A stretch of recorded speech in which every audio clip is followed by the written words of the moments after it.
Assalamualaikum warahmatullahi wabarakatuh. Perkenalkan, nama saya Indrianti Putri Prasetyawan. Saya Prodi Manajemen Keuangan kelas B angkatan 2017. Di sini saya akan menjelaskan sedikit materi tentang perencanaan keuangan.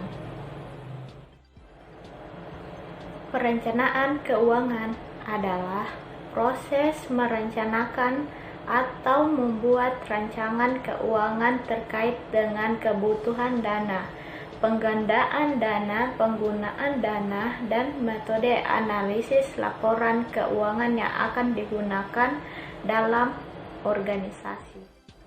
Kemudian tujuan perencanaan keuangan.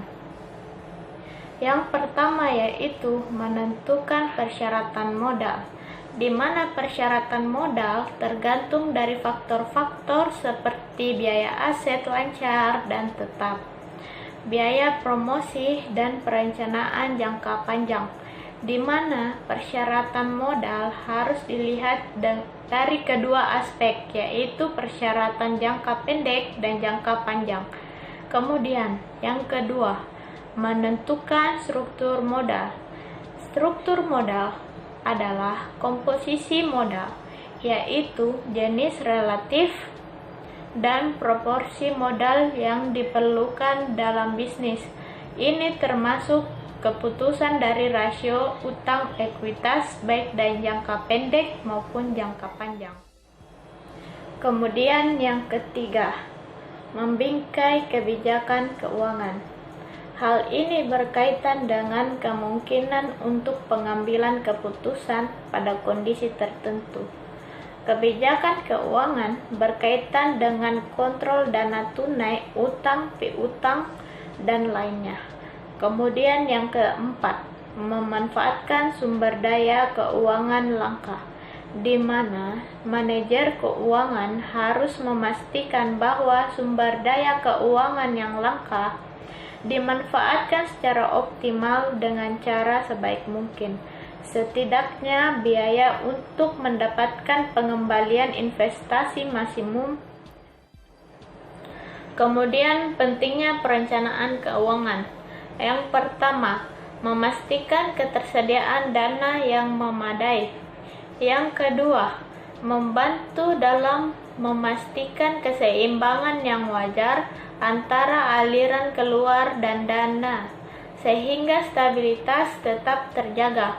Yang ketiga, memastikan bahwa pemasok dana mudah berinvestasi di perusahaan yang menjalankan perencanaan keuangan.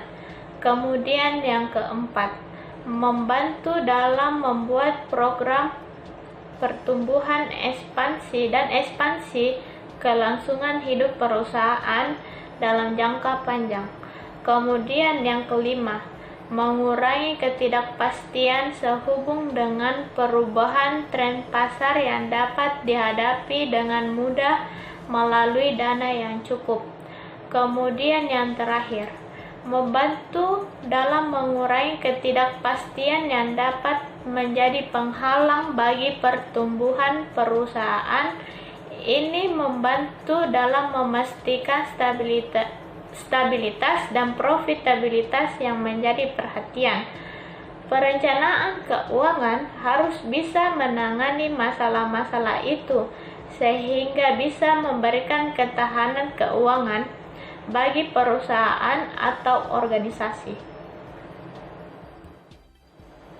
Sekian penjelasan dari saya. Mohon maaf jika ada kesalahan kata.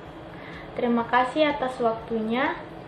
Sekian dan terima kasih.